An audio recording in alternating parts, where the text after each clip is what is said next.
One of the big reveals of Security Breach was the fact that William Afton survived the fire set by Henry at the end of Pizzeria Simulator and has been biding his time beneath the Pizzaplex. But what's arguably a bigger twist is that he doesn't seem to be the only one still around. Freddy's comments about finding himself in the burned down pizzeria and how he's changed and able to make choices when he couldn't before seems to indicate more than just an AI becoming self-aware. But while there is one main theory in circulation that definitely has its merits, it's also important to explore the other possibilities so we aren't caught off guard if Steel Wool pulls another fast one on us like they did with Vanny. So is Glamrock Freddy actually possessed? If so, who is he possessed by? Are all the characters from Pizzeria Simulator accounted for in Security Breach? All excellent questions, and I think I've got a solid idea as to where everyone might be at. But if you've got different ideas, feel free to leave a comment to let me know what I missed, or join my Gilded server I have linked in the description, and let me know there because I'm an extrovert and I'm desperate for social interaction. Before I start, there's one thing that I think is important to address that rules out a lot of potential evidence both for and against Freddy being possessed. And that is the fact that the Glamrock animatronics have personality chips that control how they act to a great degree, as shown by how Chica's personality chip causes her to react strongly to Monty Mystery Mix. In other parts of the franchise, we've seen that more often than not, the pre-programmed personality of an animatronic tends to take priority, with the soul possessing it having a lesser influence over the animatronic's actions while still being there. Circus Baby is a solid example of this from the games, with Elizabeth's influence being clearly present in the various things she says or does, but Circus Baby's murder programming and personality that came with the animatronic seemed to be in primary control. There's a similar case in the Fazbear Frights books as well. In the story Together Forever, two girls end up dying in and possessing a Springlock animatronic called Rosie Porkchop, and while the girls were complete jerks while alive, as Rosie they were perfectly polite. Their influence was present in the fact that Rosie spoke in one of the girls' voices and referred to herself as the ladies-in-waiting for two other girls, but outside of that, Rosie acted just like she had been programmed to. Sure, programming can be somewhat resisted, and the specific actions taken are influenced by the spirit, but the fact that Freddy will attack Gregory when out of safe mode, or when Burntrap hacks him, shows that even he can't fully resist his code. Because of this, any major personality-based justification for who Freddy is possessed by isn't going to work as definitive. However, anytime he seems especially self-aware, does something that shouldn't be possible, or knows something he shouldn't can definitely be counted. So, with that out of the way, is there enough evidence to definitively say that Freddy is possessed? For the majority of the game, there doesn't really seem to be anything off about the way he acts to indicate him being possessed. In fact, he seems to know significantly less than he should if he was actually possessed by one of the characters from Pizzeria Simulator. The thing is, memory loss isn't uncommon for the dead across the FNAF franchise. It's a bit harder to judge from the games with what little information we have on the spirits, but in the novel trilogy, the missing children completely forget that William Afton was the one who killed them until one of the major characters reminds them, and in the Fazbear Frights epilogues, Jake doesn't remember much from his time being alive. As such, Freddy's lack of memories can't really be held as evidence against him being possessed, especially since there are some things he does know that he probably shouldn't. The whole monologue Freddy has aside, something that stood out to me when I first saw the Burntrap ending was that when he was being hacked by Burntrap, Freddy tells Gregory to stop him, to which Gregory responds by asking, "He? What is that thing?" The fact that Freddy is able to correctly identify Burntrap as a him despite the fact that he looks far from human, and Freddy only just arrived in the location with Gregory, heavily implies that he knows Burntrap is William Afton, something he could have only learned from either being told as much when he was clearing the path to the location, or from a past life. Additionally, when Freddy misses his hourly recharge earlier in the game, he should have run out of power, but he's somehow able to remain somewhat functional for an entire hour more than he's supposed to be, calling it a second wind. The thing is that while sure, he's definitely not operating at full capacity, there's no way he wouldn't have just powered completely down like he does in the ending where Gregory drives off with him, unless there was something besides the battery powering the animatronic, something like a spirit anchored by Remnant. Remnant powering animatronics isn't unprecedented in the series, both in the games and the books. The withered animatronics in FNAF 2 were scrapped, yet they were able to roam anyway. All the animatronics in Pizzeria Simulator likely hadn't been charged or had their batteries replaced in quite some time. In Fazbear Frights, the Stitch Wraith's battery pack was destroyed, but Jake was able to force himself to move for a while afterwards before he finally lost power. Remnant can act as a source of power for the machines, and while Remnant doesn't guarantee the presence of a soul, the two often go hand in hand. Add in the fact that Freddy says he found himself in the burned down pizzeria, has changed, and is not himself, and you built a rather solid case for possession by a restless spirit still around after Pizzeria Simulator. So while I understand why some people don't like the theory of Glamrock Freddy being possessed, I can't really see any way he isn't given the evidence we see in game. Of course, there may be something I missed, so feel free to let me know if I did, but since it does seem likely, it's time to move from the topic of is Freddy possessed to who is he possessed by. There are a decent number of characters who could possibly still be around after Pizzeria Simulator, so in order to confirm which one is most likely to be possessing Freddy, we need to narrow down which ones fit his situation the best. As it stands, we can probably rule out Scrap Baby /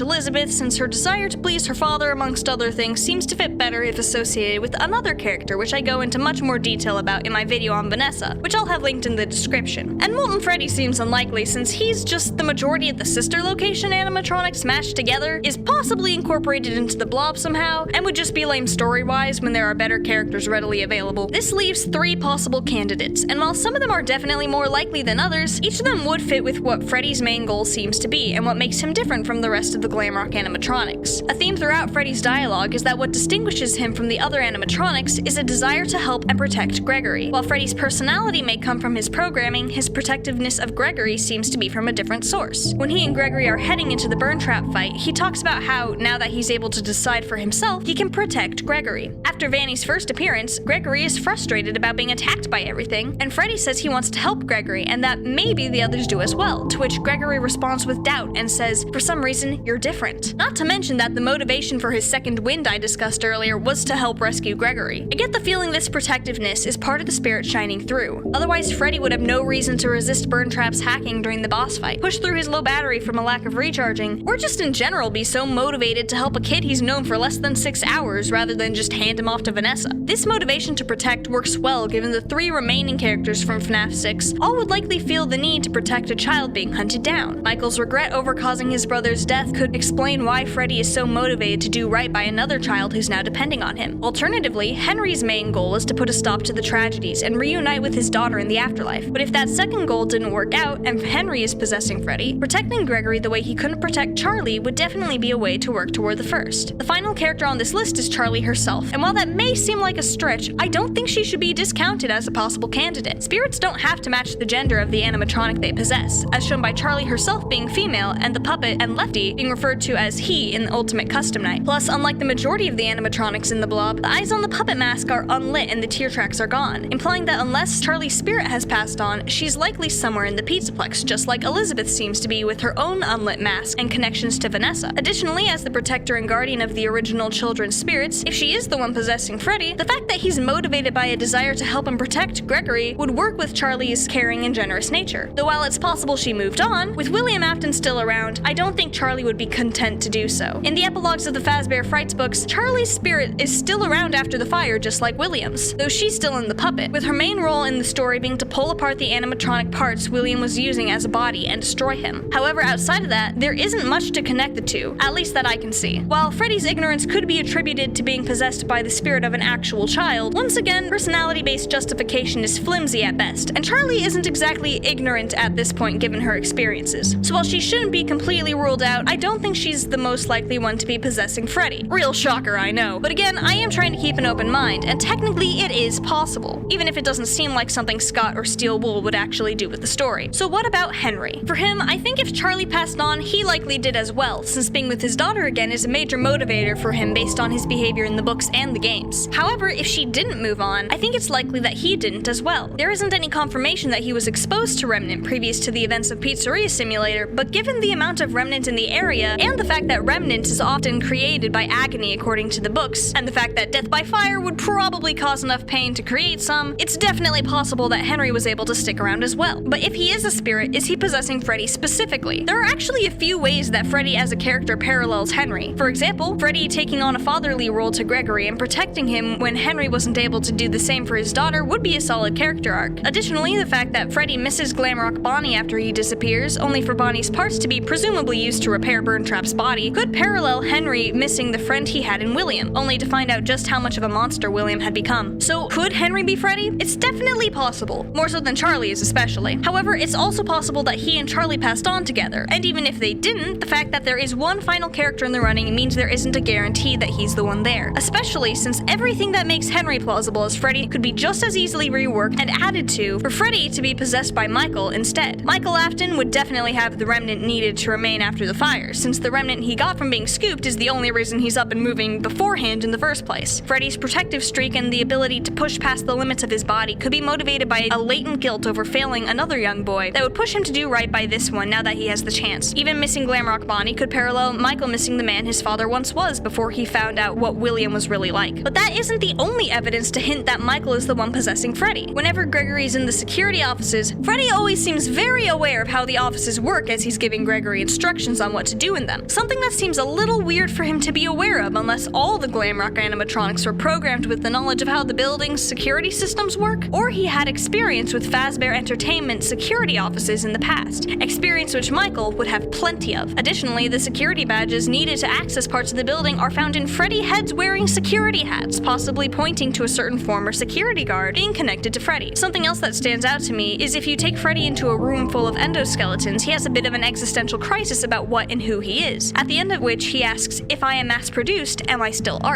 We know from the survival logbook that Mike is quite the skilled artist, and given the more existential nature of this dialogue, it could be that Freddy's question could be influenced by Michael's passion for art. While neither the art comment nor the security office connection are definitive proof, they still show that there's more evidence pointing in favor of Michael being Glamrock Freddy than either Henry or Charlie, though it's still possible for one of them to be there instead of, or even in addition to Michael or each other. I haven't really seen evidence that there's more than one spirit present, but that doesn't make it impossible. It's also possible that the father-daughter duo are still around, just somewhere else, but given this video is already getting pretty long for the time I have to work on it, I think I will have to wait for a future video before I can share my full thoughts on that. So make sure to subscribe and ring the notification bell so you'll know when that video comes out, or even better, join my Guilded server so that you can still get notified but also maybe find some other FNAF fans to talk to. Guilded functions pretty similar to Discord, but it has some nice features like better voice chat audio and organization, so if you decide to join, it shouldn't be too much of a learning curve. Don't die before you're dead, and I'll see you there or in the next video.